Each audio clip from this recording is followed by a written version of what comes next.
altura do campeonato, todo mundo está sabendo que saiu a lista do New York Times dos 100 melhores filmes do século XXI.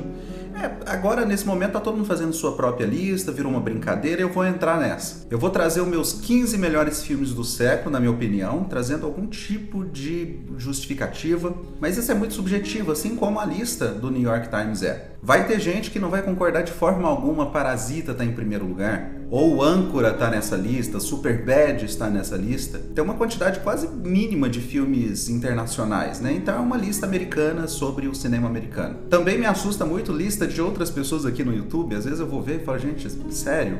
Mas isso é muito pessoal, então eu vou entrar nessa brincadeira e vou fazer a minha própria lista dos 15 melhores filmes do século XXI. Uma coisa que não tem muita opinião envolvida é que essa lista do New York Times, eu não sei se teve algum erro de digitação ou eles deixaram passar, mas eles colocaram filmes que não são do século XXI. Os Catadores e Eu é de 2000, Gladiador é de 2000, e se é de 2000 significa que no mínimo foi gravado em 99, e o século começa em 2001, então o filme nem se lançou no ano de 2001. Eu não sei por que eles fizeram isso, mas eu não vou abrir essa exceção, então vai ser só filmes a partir de 2001. Aquela coisa de YouTube agora, curte, comenta, compartilha, faz sua própria lista aí, coloca nos comentários. Então vamos direto para a minha lista dos melhores filmes do século XXI.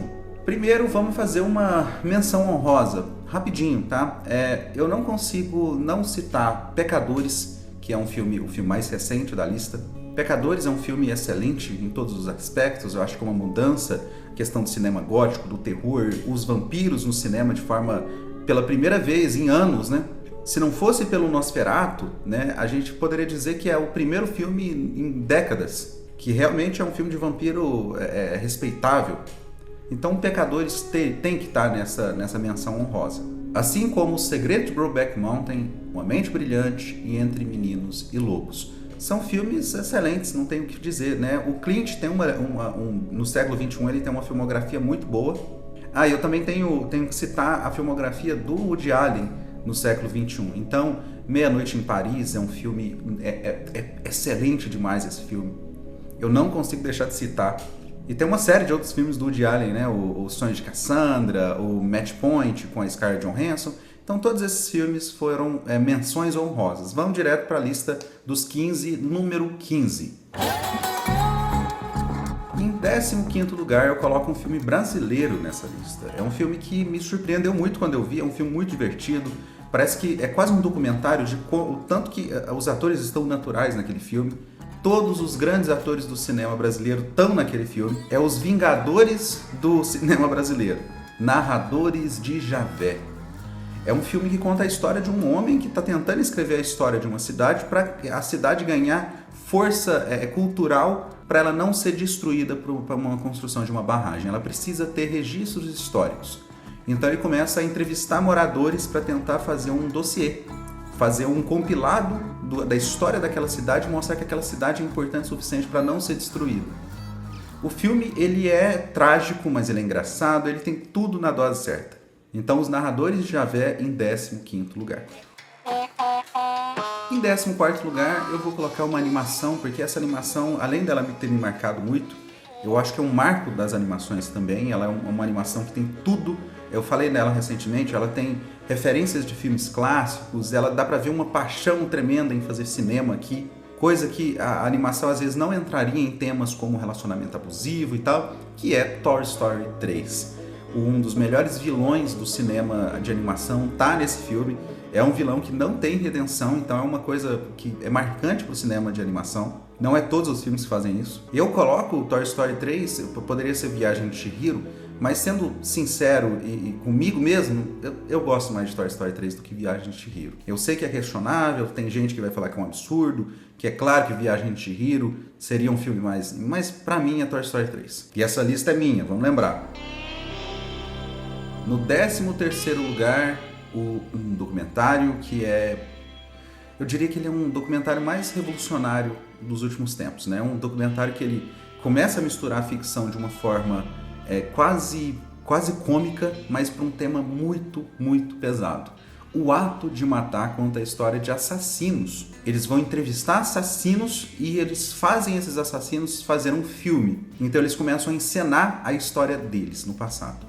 Então eles encenam como eles matavam pessoas, eles encenam como eles torturavam, e é um filme chocante, porque ao mesmo tempo que ele é irônico, ele é assustador, porque aquilo ali realmente aconteceu.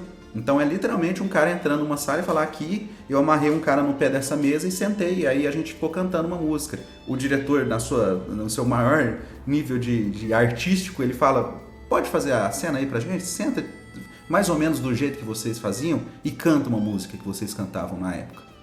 A cena, ela gera uma das coisas mais bizarras que eu já vi no cinema de documentário. Não consigo deixar o Ato de Matar fora dessa lista. Inclusive, o Ato de Matar está na lista também do New York Times, eu estava vendo lá. Próximo lugar vai ficar com o filme do Ruben Östlund, né? Um filme, esse diretor que está numa crescência absurdo. Ele ganha tudo que quando ele faz um filme, né? O The Square, ele ganhou prêmio, Palma de Ouro. Agora, nesse novo, eu estou, claro, citando Triângulo da Tristeza. Um filme que ele choca muito, mas ao mesmo tempo ele é gracioso. Ele tem críticas sociais de uma forma muito delicada, ao mesmo tempo muito grosseira. Eu acho curioso o que o Ruben faz nesse filme, porque ele já mostrou a sua ironia com o Quadrado, né, o The Square. Mas esse filme é especial de outra forma. Eu fiquei muitos anos pensando nele depois do lançamento desse filme. Até pouco tempo eu ainda raciocinava sobre isso. Tem um vídeo aqui no canal falando sobre o Triângulo da Tristeza. É um filme ousado, ele é charmoso, ele muda, ele tem quase um plot twist, e o plot twist não está no final. Então existe uma estrutura muito especial no Triângulo da Tristeza. Em 11º lugar, um filme, novamente, um filme emocionante, mas com dose de humor no lugar certo. É um road movie, estou falando de um road movie, A Pequena Miss Sunshine. Para todo mundo que viu esse filme sabe que é um filme que ele aparenta ser um filme simples, mas a sua construção de personagem é algo que beira o absurdo.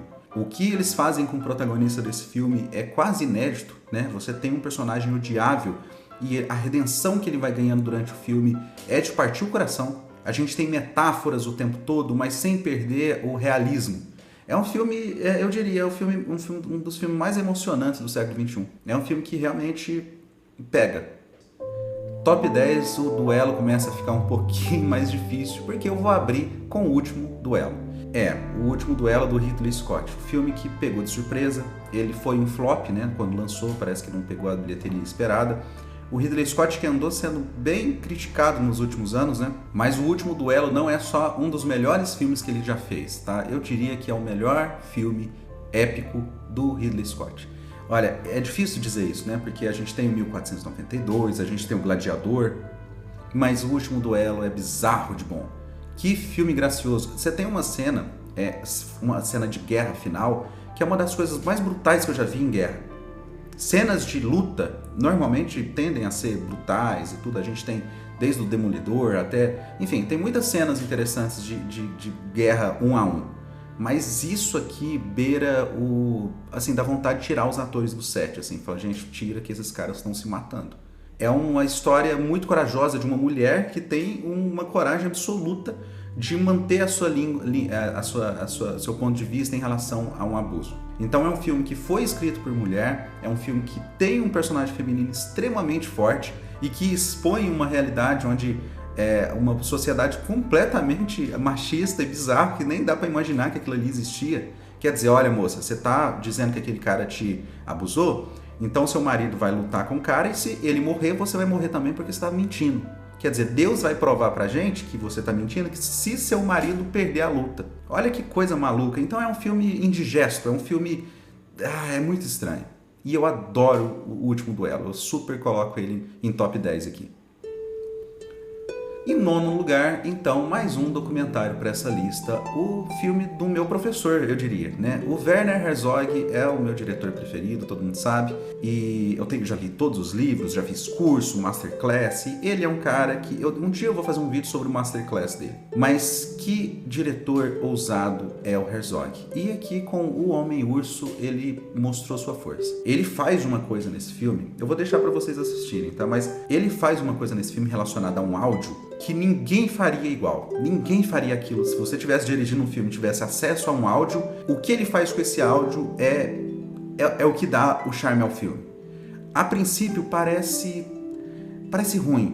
Fala assim, poxa, que decisão estranha, mas depois que você digere as decisões que ele tem durante esse filme, porque o que a gente tem aqui no Grizzly Man é a história de um homem que vivia ali com os ursos, fazia um conteúdo digital, etc. É um homem muito excêntrico, né? E ele acaba sendo morto pelos ursos, né? Então é um filme que vai mostrar um pouco, porque o Herzog sempre falou muito sobre a natureza, sobre o quão ele acredita que a natureza é um caos e não é essa beleza que tanto diz. Então no próprio O Preço de um Sonho, né, o documentário lá da década de 70, ele já está falando, ele já está criticando a natureza de uma forma bem ferrenha, e aqui ele vem com tudo. Então é um grande filme, O Homem-Urso, ele tem que estar nessa lista. Nesse lugar eu vou colocar um filme uruguaio. É um filme uruguaio de 2004, que ele é de cortar o coração. Ele parece um filme monótono, ele parece que não acontece nada.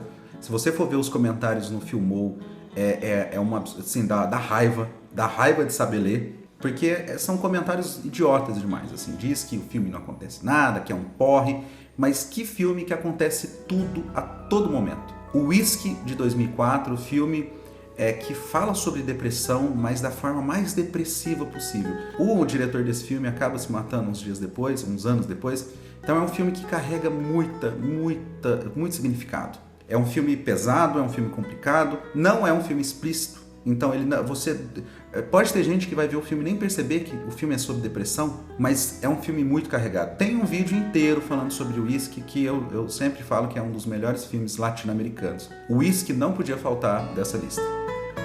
Mais um filme latino-americano nessa lista, então. Dessa vez, brasileiro. Não dá para deixar Cidade de Deus fora de uma lista de melhores filmes, né, do século XXI. É um filme, é quase um milagre. Eu diria que Cidade de Deus é um milagre. É um milagre de edição, é uma edição muito ousada. Não é uma edição que você imagina para filmes convencionais brasileiros, que trata a violência da forma mais absurda possível. É um filme muito pesado. É um filme que tem cenas de violência que beiram o crime de produção. Mas assim, é um filme que ela é muito marcante, né? É um filme, eu tenho dificuldade de dizer que ele é um filme divertido, porque eu não sei se isso é divertido, mas soa divertido. Então é um filme muito controverso. Ele é um filme que ainda para na minha cabeça, eu sempre penso sobre ele. Então Cidade de Deus não tem como, é um filmaço, tem que estar nessa lista. Em sexto lugar, agora eu vou abrir uma polêmica aqui, tá? Eu adoro isso, né? Mas eu tô sendo sincero que Apocalipto tem que estar aqui. Apocalipto, filme de Mel Gibson, que além dele ser um filme brutal, ele tem tudo aquilo que eu falei do Cidade de Deus, além daquela produção, né? Porque você vai ver o making of desse filme, é um absurdo, é uma arte à parte. O documentário desse filme é uma arte. Você vê tanto que o Mel Gibson é um diretor caloroso, né? Tem uma cena maravilhosa que tem um índio, um coadjuvante ali que ele tá meio desconfortável por estar sem roupa e tal, e o Mel Gibson tira a roupa também e fica com ele. Então assim, é um filme gracioso na sua execução, mas isso não é suficiente pra gente colocar um filme na lista dos melhores filmes, né? O que acontece no bastidor não importa, mas isso traz um apego pra mim, porque no final das contas é um filme excelente. É um filme que vai tratar a violência, é um filme que se passa numa floresta de uma produção quase impossível, é um filme fora da curva para esse século, porque se for pensar, ninguém faz filme igual A Ponte do Rio Kwai, igual o Lawrence da Arábia. E esse foi um marco do cinema no século XXI para mim, que é um filme ousadíssimo. Eu sei que existe inconsistência histórica, principalmente no final, mas aquilo ali só traz um simbolismo. Aqueles navios no final, que todo mundo critica, fala, absurdo e tal, aquilo ali é um simbolismo. E quando você entende esse simbolismo, essa luta tremenda por nativos, é uma coisa que a gente não esperava do Mel Gibson, inclusive. O Mel Gibson prova um talento e uma sensibilidade tremenda em fazer Apocalipto, com um dos melhores vilões que eu já vi, um dos vilões mais imponentes do cinema, e cenas de ação de tirar o fôlego, assim. Tem uma cena envolvendo chuva nesse filme que eu vou te falar. Então Apocalipto não poderia ficar fora da lista dos melhores filmes do século XXI. Depois de Apocalipto, mais um filme que eu diria, um marco, porque é um filme que recusa algumas convenções, ele não usa trilha sonora para construir ação, ou drama, ou suspense. É um filme que recusa artifícios dramáticos até, mas que mesmo assim ele tem uma direção tão perfeita, é um filme com um timing tão perfeito, com interpretações tão perfeitas que não dá para ficar fora. Eu tô falando de Onde os Fracos Não Têm Vez. É um filme que aparentemente ele não funcionaria. Eu digo aparentemente porque na teoria é um filme... como assim você vai... Agora spoiler, tá? Se você não viu. Se não viu, pula, sei lá, 10 segundos aí. Como assim você vai matar o protagonista sem ser um embate com um antagonista? Como assim? Isso é coisa que acontece na nossa vida, mas que a gente não quer ver num filme. A gente quer ver as coisas terem um impacto visual. E o filme recusa tudo isso. Então é um filme corajosíssimo. É um filme que tem um vilão que... eu digo que o do Apocalipse é um dos vilões mais imponentes, e o Anton aqui, ele tá no mesmo nível. É claro que o Anton, ele não carrega a fisicalidade do vilão do Apocalipto, né? Do Apocalipto é um cara que corre, que pula, e é uma força da natureza. Aqui é uma força da natureza diferente, é uma força calma. Se lá ele é uma cachoeira, esse é um vento. Então, Onde os Fracos Não Têm Vez é um filme maravilhoso demais. O que poderia estar na frente disso tudo, né? Agora a gente está entrando no final da lista e a coisa começa a ficar mais complicada. Mas eu vou falar um filme que, para mim, ele é marcante. Ele não está na lista de ninguém, eu nunca vi esse filme na lista de ninguém. Mas que, para mim, ele é tão marcante que nesse exato momento eu estou produzindo um filme inspirado na narrativa desse filme. E não é a primeira vez, eu já estou daqui a pouco vai fazer uma década que eu estou trabalhando com documentários e usando essa estética dessa série de Ron Freak como minha inspiração master. Eu estou falando de Baraka, não porque Baraka não é desse século, estou falando de Sansara. Sansara, que é um documentário que não tem voz, é um filme... eu não diria que ele é tão contemplativo quanto parece, porque quando a gente fala que filme é contemplativo, parece que a única coisa que a gente tem que se agarrar é nas belas imagens. E esse filme não é isso, ele tem narrativa, ele tem história. Ele tá te falando um monte de coisa ao mesmo tempo. Ele não assiste as paisagens aí. É um filme impactante, ele tem coisas absurdas e um milagre de produção, eu diria, porque assista. Mas eu vou recomendar, se você for maior de idade, tá? Abre um vinho, uma bebida e assiste esse filme como se você estivesse num evento, como se fosse um show. Assiste ele, trata esse filme como quase um deus, que você vai ver que esse filme é impactante. Eu posso estar sendo meio dramático agora porque eu sou, mas enfim. Sansara não dá pra ficar fora dessa lista pra mim. Agora a gente tá entrando no quê? No top 3, né? O top 3 ele já vai ser mais complicado. Eu vou abrir o top 3 com um filme que não é necessariamente o filme que eu mais gosto dessa lista para ele estar em top 3, mas é tão inquestionável o seu valor que não tem como. Não tem como. Se alguém faz uma lista de melhores filmes do século e não coloca esse, porque ele está bem na abertura do século, ele está em 2001, a gente está falando de A Sociedade do Anel. O filme que, para produzir a trilha dos Hobbits, né, do Condado, existe um pedido da direção para a composição que fala: me faça uma trilha sonora lembrando de um lugar, a nostalgia de um lugar que você nunca foi. E a trilha desse filme, ele por si só já merecia que estar numa lista de melhores filmes do século. Em valor de produção, é um filme impecável, é um filme ousadíssimo e tudo com vários personagens, uma construção de dezenas de personagens. É bizarro isso, é bizarro. Fora você tem que apresentar o mundo, a história do filme e mais essa dúzia de personagens. Então é um filme marcante, é um filme que não dá para ficar sem.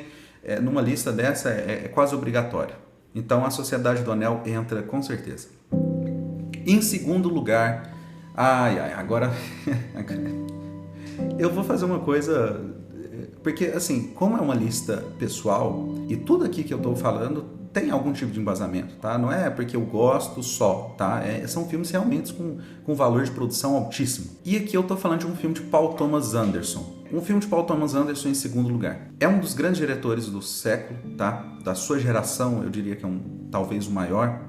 É um diretor... Nossa, ele é certeiro. E não tinha como ele acertar mais nesse filme Trama Fantasma. Trama Fantasma é um filme... Eu diria que uma das grandes interpretações do Daniel Day-Lewis, se não for a maior. Tem gente que criticou, falou que ele estava automático, é uma bobagemzada. O cara que tá um dos melhores papéis que ele já fez, e um filme gracioso, um filme elegante, um filme com um plot twist inesperado. É engraçado você estar no cinema vendo esse filme e se dar conta que, poxa, um plot twist pela primeira vez. Fazia tempo que eu não via um plot twist que realmente era um plot twist.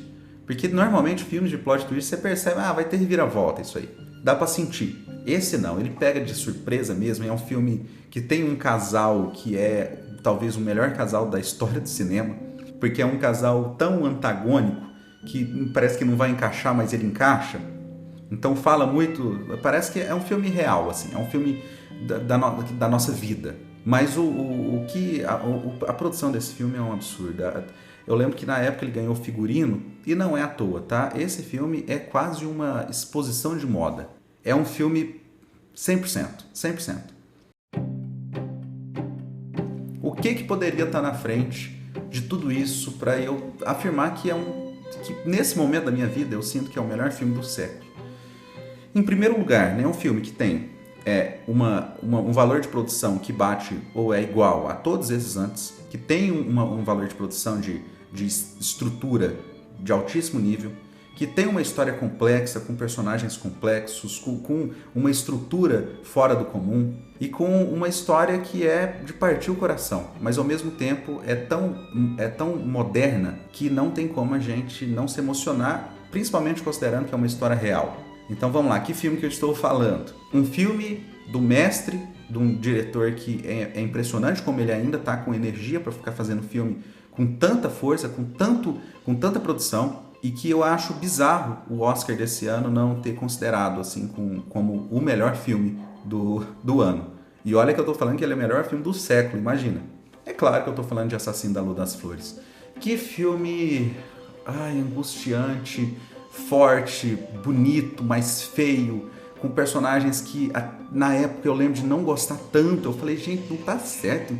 Tem alguma coisa errada com esses personagens. Parece que é alguma coisa de direção, o roteiro. Mas não, é porque são personagens ruins e a gente não quer estar do lado desses personagens. A gente não quer uma redenção para esses personagens e a gente é obrigado a ficar quase 3 horas acompanhando eles. É um filme que eu diria que é muito foda. Eu vou usar esse termo, foda. Foda, foda. Assassino da Lua das Flores, botei no primeiro lugar. Talvez daqui alguns anos, né? A gente tá em 2025, faz só 24 anos que a gente está nesse século. Talvez daqui uns anos aí eu possa alterar muita coisa nessa lista. Vai ser legal manter isso marcado aqui no YouTube para mim visitar o meu passado um dia e descobrir talvez que eu falei alguma bobagem. Mas é isso, deixa a sua lista aí nos comentários, eu quero muito ver, deixa marcado também que daqui 10 anos a gente visita de novo e vê se mudou alguma coisa. E até o próximo vídeo. Tchau!